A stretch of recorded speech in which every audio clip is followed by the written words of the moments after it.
രേണുസുതിയുടെ നാവിട്ടുള്ള ആ കളി വീണ്ടും തുടങ്ങിയിരിക്കുകയാണ്. കൂടുതൽ ചാനലിലേക്ക് ഷെയർ ചെയ്യുക, സബ്സ്ക്രൈബ് ചെയ്യുക. അപ്പോൾ നമുക്ക് നമ്മുടെ കാര്യത്തിലേക്ക് കിടക്കാം. രേണുസുതി കഴിഞ്ഞ ദിവസം ലൈവിൽ നാവിട്ടൊക്കെ അങ്ങനെയൊക്കെ വിട്ട് അത് ഒരുപാട് കോളുകളൊക്കെ സൃഷ്ടിച്ചൊരു ഇതാണ്. അതിനുശേഷം രേണുസുതി ഒരു പറയുകയുണ്ടായി, എൻ്റെ ചുണ്ടിൻ്റെ കൂടെ പൊട്ടലുണ്ടായി, അതുകൊണ്ട് ഞാനിങ്ങനെ കാണിച്ചതാണ് എന്ന് പറഞ്ഞു. ഓക്കെ, സമ്മതിച്ചു.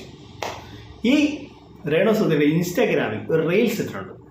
ആ റീൽസ് രേണുസുതി ഇതേ സെയിം പരിപാടി ഇങ്ങനെ കാണിക്കുന്നുണ്ട്. അത് കോപ്പിറൈറ്റ് ഉള്ളതുകൊണ്ടാണ് ഞാൻ ആ വീഡിയോ കാണിക്കാത്തത്. നിങ്ങൾ രേണുസുതി ഇൻസ്റ്റാഗ്രാമിൽ ഒന്ന് കയറിയാൽ മനസ്സിലാവും. അപ്പം അത് ചെയ്തതോ, അപ്പോൾ ആ ചുണ്ടിന് എന്തെങ്കിലും ഒരു പ്രശ്നം ഉണ്ടായിട്ട് എനിക്ക് തോന്നിയിട്ടില്ല. ആദ്യത്തെ വീഡിയോയിൽ രേണുസുതി പറഞ്ഞായിരുന്നു രേണുസുതിയുടെ ചുണ്ടിൽ ഇതാണ്. ആ വീഡിയോ നിങ്ങൾ നോക്കുമ്പോൾ അത് ലിഫ്റ്റിക്ക് ഇട്ടിട്ടുണ്ടായിരുന്നു. ചുണ്ടിന് കംപ്ലൈൻറ്റ് ഉണ്ടായ ഒരാളിങ്ങനെ ലിഫ്റ്റിക്ക് ഇടുന്നത് അത് തന്നെയല്ല. ആ സമയത്ത് അവിടെ ഒന്നുമില്ല. രണ്ടാമതാണ് രേണുസുതിയുടെ ഇതാന്നൊക്കെ പറഞ്ഞ് അത് ന്യായീകരിച്ച് ഇട്ടത്.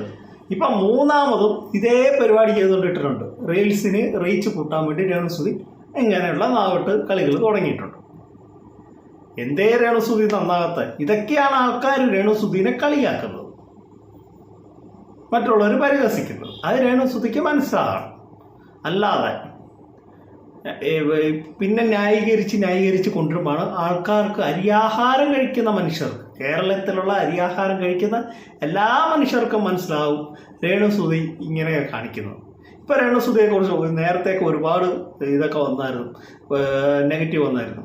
അപ്പോൾ അതൊക്കെ മാറി ബിഗ് ബോസ് പോയതിന് ശേഷം അവർ പോസിറ്റീവായിട്ട് വന്നതാണ്. പിന്നെ അവരുടെ തന്നെ അഹങ്കാരം കൊണ്ടാണ് ഈ കാട്ടങ്ങൾ കാണിക്കുന്നത്. നിങ്ങൾ രേണുസുതിയുടെ ഇൻസ്റ്റാഗ്രാമിൽ ഒന്ന് കയറി നോക്ക്, അതിൽ ഈ റീൽസ് ഉണ്ട്, ഈ നാവ് കൊണ്ടുള്ള.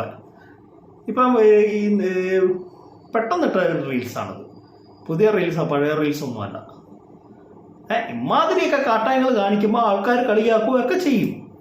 രേണുസുതിനെ സപ്പോർട്ട് ചെയ്യേണ്ട സമയത്ത് ഞാൻ സപ്പോർട്ട് ചെയ്തിട്ടുണ്ട്, വിമർശിക്കേണ്ട സമയത്ത് നമ്മൾ വിമർശിക്കും. അതാരാണേലും നിങ്ങൾ എന്നെ, ഞാൻ തെറ്റ് ചെയ്തിട്ടുണ്ടോ അല്ലെങ്കിൽ ഞാൻ എന്തെന്ന് വെച്ചാൽ നിങ്ങൾക്കും എന്നെ വിമർശിക്കാനുള്ള സ്വാതന്ത്ര്യമുണ്ട്. അതാണ് നമ്മുടെ ഇന്ത്യ മഹാരാജ്യം. എല്ലാവർക്കും അഭിപ്രായ സ്വാതന്ത്ര്യമുണ്ട്. ഇങ്ങനെയൊക്കെ കാട്ടായം കാണിക്കുമ്പോൾ അവർ ഉളുപ്പ് വേണ്ടേ? ഇവർ ഈ അഹങ്കാരം കൊണ്ട് ഒക്കെയാണ് നാട്ടുകാരെ കൊണ്ട് എന്തിനായി പറയുന്നത്? എന്തിനാണ് നാട്ടുകാർ കൊണ്ട് ഈ തെറി വിളിപ്പിക്കുന്നത്? അപ്പനും ഒക്കെ വീട്ടിലിരിക്കുന്നവരെയൊക്കെ വിളിപ്പിക്കുന്നത്. നമ്മളിപ്പോൾ ഒരു വീഡിയോ ഇടുമ്പോൾ റീൽസ് ചെയ്ത് എന്തെല്ലാം നല്ല റീൽസ് ചെയ്ത് ആളുകൾ നല്ല ഇത് ചെയ്യുന്നുണ്ട്.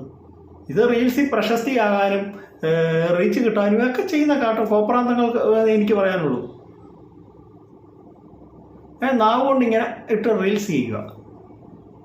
ചുണ്ടിന് പൊട്ടലുണ്ടെങ്കിൽ ഇങ്ങനെ നാവ് കൊണ്ടിട്ട് വീണ്ടും റീൽസ് ചെയ്യേണ്ട ആവശ്യമുണ്ടോ? ഒന്ന് ചുണ്ടിൽ പൊട്ടലാന്ന് പറഞ്ഞു, വീണ്ടും ചുണ്ടിൽ പൊട്ടലാന്ന് പറഞ്ഞ് വീണ്ടും റീൽസ് ഇട്ടിരിക്കുകയാണ് നാവ് കൊണ്ട്.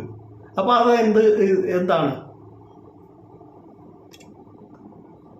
രേണുസുതി? അപ്പോൾ എല്ലാവരും പറ്റിക്കല്ലേ ചെയ്ത്, കള്ളം പറയല്ലേ ചെയ്ത്?